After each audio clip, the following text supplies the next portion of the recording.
Oke, halo, nama aku Dia. Aku mau belajar storytelling. Jadi ini adalah Dayang Sumbi, ini Sangkuriang, ini si Tumang. Kita mulai ya. Once upon a time, in prosperous kingdom called Parahyangan, there lived a beautiful princess named Dayang Sumbi who loved weaving. One day, Daya Sumbing was weaving on the terrace of the palace. For some reason that day, she felt a little dizzy and weak. The spun yarn kept falling. Dayang Sumbi became too lazy to pick it up. As the spun yarn fell, Dayang Sumbi started to get annoyed. Then she said, "Whoever pick up this spun yarn for me, I swear I will take him as my husband." When Dayang Sumbi realized that the yarn had been picked up, she got confused on who had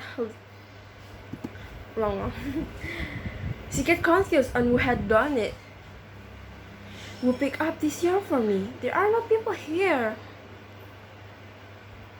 Dayang Sumbi was very surprised to find that the one who picked up the yarn was Tumang, a royal dog who was famous for being loyal and powerful. "I'm the one who took it for you, Dayang Sumbi."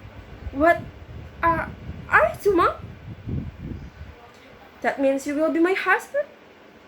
Dayang Sumbi cannot revoke her oath, so she married Tumang. As a result of their marriage, Dayang Sumbi gave birth to a baby boy named Sangkuriang. Tumang told Dayang Sumbi not to tell Sangkuriang that Tumang was his father. "Dayang Sumbi, please don't tell our child that I'm his father." "Okay, Tumang, I will not tell him." Sangkuriang grew up to be a healthy, eagle, and intelligent boy. Tumang always followed Sangkuriang wherever he went and taught him all the magic he knew. "Come on, Tumang, catch me." "Yes, Sangkuriang, I will catch you."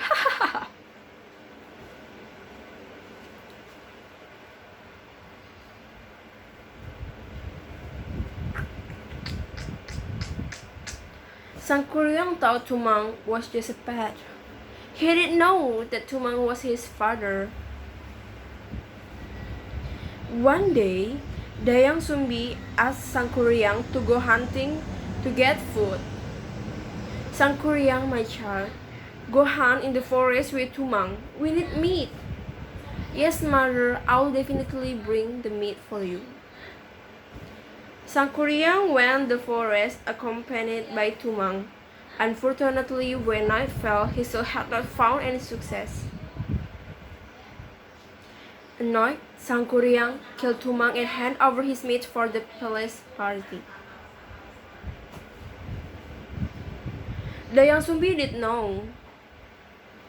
She thought it was meat from hunt. "Mother, this is what I got from the hunt for the palace party." "Wow, thank you, my child."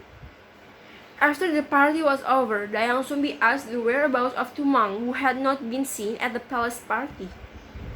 "My son, do you see Tumang? I've been looking everywhere, but he's nowhere to be seen." Finally, Sangkuriang admitted what he had done.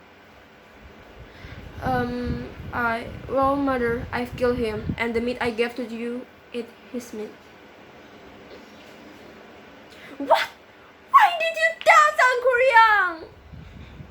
Dayang Sumbi couldn't hold back her anger. She hit Sangkuriang in his forehead, leaving a deep wound. "Forgive me, Mom. Please forgive me, Mom. Please, Mom."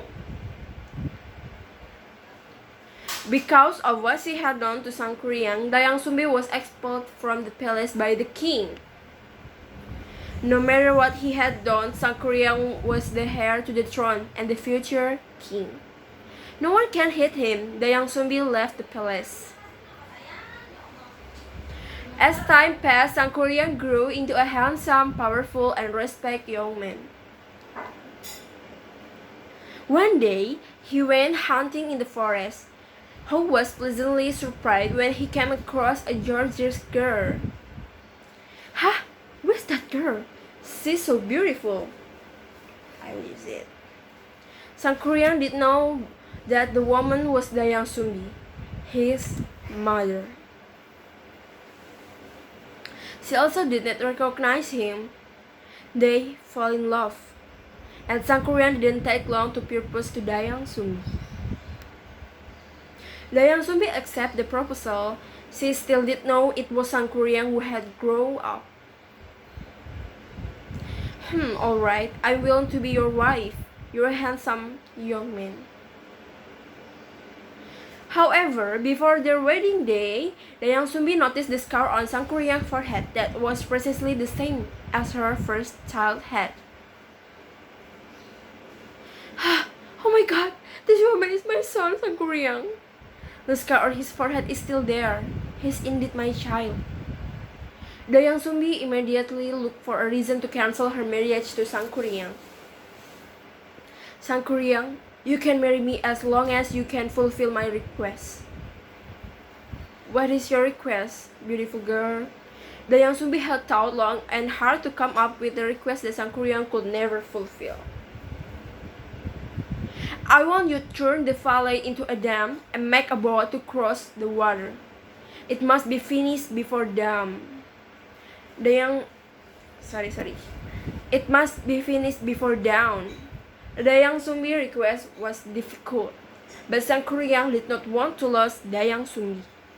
"Okay, I'll make all your requests happen."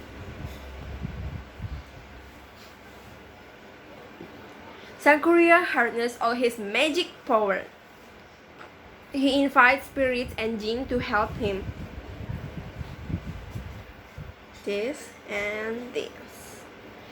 They then worked overnight, blocking rivers, plugging springs with mud and soil. "Finally, I can finish this dam."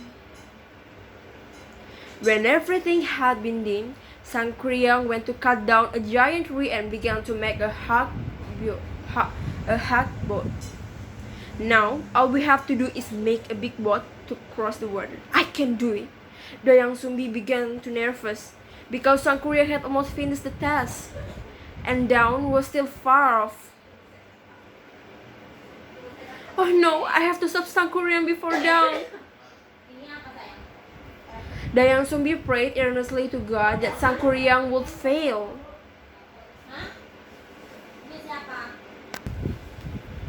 Dayang Sumbi prayed earnestly to God that Sangkuriang would fail. "Oh God, how can I be my own child? It is impossible. Please make the dawn come quickly. Please, please God, so that all the spirits leave and no one helps Sangkuriang to complete the boat."